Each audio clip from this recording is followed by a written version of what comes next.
Hello, St. Lucia. My name is Kenroy Denver Justin. I am an Armed Forces veteran and the president of the Royal Commonwealth Ex-Services League. We as a charity are responsible for looking after veterans' welfare and assisting with remembrance commemorations and Poppy Appeal every year. So, what is Poppy Appeal? As the World War I ended with the armistice on 11th November 1918, various efforts began to honor the millions who had died. In 1919, Britain observed its first official Remembrance Day, where people began to wear poppies as a tribute to fallen soldiers. Today, wearing a poppy remains a significant tradition across many countries on Remembrance Day or Remembrance Sunday. The red poppy has transformed from a mere flower blooming on battlefields into a profound symbol of sacrifice and remembrance for millions worldwide.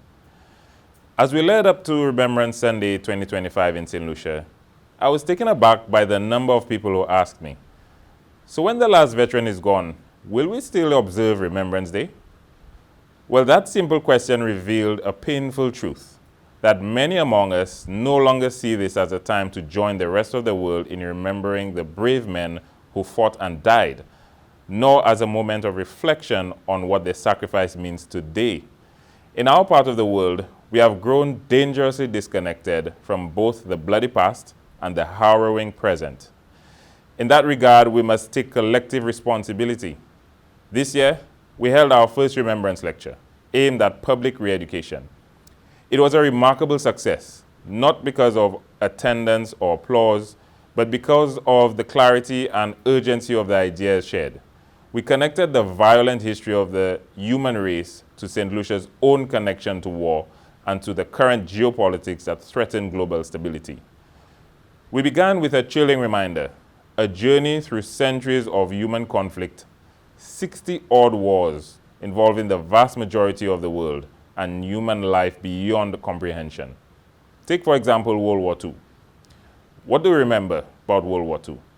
It is the single deadliest conflict in human history and the biggest scar on humanity's record. Total deaths were between 35 and 60 million worldwide, including military and civilians. Military deaths by country were the Soviet Union 10 million, Germany 5 million, Japan 2 million, the United States, 400,000. Britain, 380,000. Civilian deaths alone, tens of millions. Holocaust victims were 6 million plus, and Poland lost 5.8 million people, total including 3 million Jews. Let those numbers sink in for a minute. Our region did not stand apart.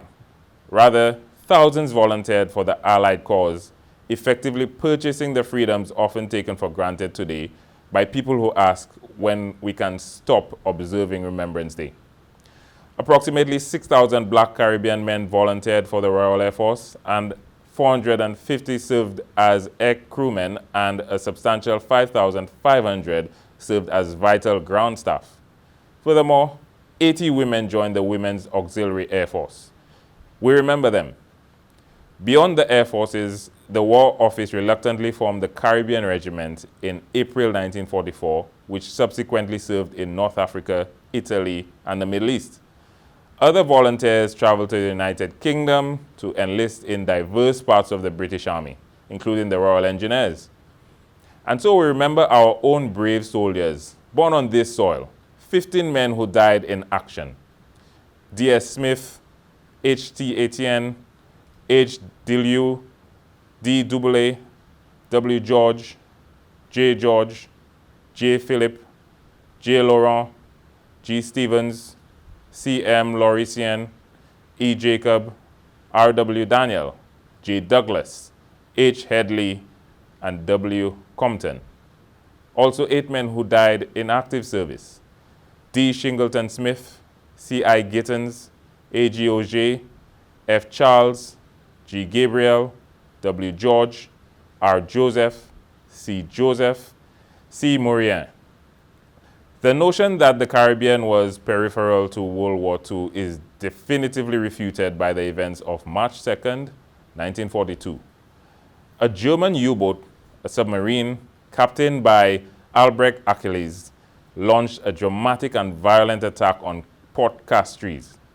Does the average St. Lucian remember that we were bombed? The targets were the vessels Lady Nelson and Lady Tata, both torpedoed while docked in the main harbor. Critically, these were not military warships, but steam merchant vessels carrying passengers and cargo, demonstrating that the attack directly targeted civilian life and economic stability. On the Lady Nelson, 3 crew members, 15 passengers, 2 gunners, and 7 dock workers perished. On the Tata, 4 crew members, 4 gunners, and 33 passengers died. We ought to remember them too, and we do today. But nevertheless, it will be said that these are times past. Why should we remember them amid the dozens of crises that crowd our daily lives? I mean, we have to pay Lucia, Wasco, Flow, car insurance, car tax, maybe even child maintenance. Our keynote speaker this year, Professor Don Marshall, Executive Director of the Sir Arthur Lewis Institute of Social and Economic Studies at UWI Barbados, he reminded us that remembrance is not just about the past, it is about vigilance. The same rivalries and insecurities that plunged the world into war 8 decades ago are once again stirring beneath the surface. The current geopolitical environment presents a sophisticated threat to Caribbean sovereignty, moving even beyond the territorial violations experienced during World War II. Professor Marshall warned that the rules-based international order, the very framework created after 1945 to prevent another catastrophe, is cracking under pressure. We stand, he said, in the shadow of a new Cold War, a contest between the United States and China that unfolds across trade routes, digital networks, and fragile economies like ours. And therein, my fellow St. Lucian, lies the link between remembrance and relevance. A chilling deja vu as we remember that the greatest conflicts were born from geopolitics gone wrong. Global conflict does not spare the innocent. It redraws the world map and reshapes entire generations. If we forget that, we risk repeating it, not just with tanks or trenches, but with death, displacement, and digital warfare. And if anyone still believes that these are faraway dangers, think again. Today, in our very own Caribbean Sea, military operations are being carried out by foreign powers, unchecked, and people, Caribbean people, are dying. Well, here we go again. Since September, the United States military has launched lethal strikes on vessels across Caribbean waters. Official statements call them counter-narcotics operations. But let us be clear, these are acts of war. Precision missile strikes and extrajudicial killings in international waters conducted without regional consultation or the consent of our governments. Let that sink in. The lesson is stark. The war we once thought was out there has now reached our waters. What we once watched on television, drone footage, detonations, collateral damage, is now unfolding on the very sea that surrounds us. We are no longer spectators of history in the making. We are participants, whether we wish to be or not. And perhaps, if history teaches anything, one day, as in Grenada in 1983, consider the very real possibility that this conflict, God forbid, may find its way again to our shores. The point here is not to pass judgment on the United States, but our own selves, who pay scant regard to sacrifice. If we neglect those who sacrificed for us in the past, if we allow remembrance to fade into ritual, then who amongst us will stand when the next storm comes? Because remembrance is not nostalgia, it is a warning. Yet, even as I sound this warning, I close with conviction and hope. So let us do 2 things: practical, immediate, and enduring. First, teach. Let our schools tell these stories, the veterans, testimonies, the lessons of geopolitics, so remembrance becomes living knowledge. Let our children know why freedom costs so much and why sovereignty must never be taken for granted. Second, honor. Honor must be more than wreaths. Honor must be policy, real support for veterans, civic education, and programs that turn remembrance into resilience, training, preparedness, and investments that make our societies less vulnerable to conflict and crisis.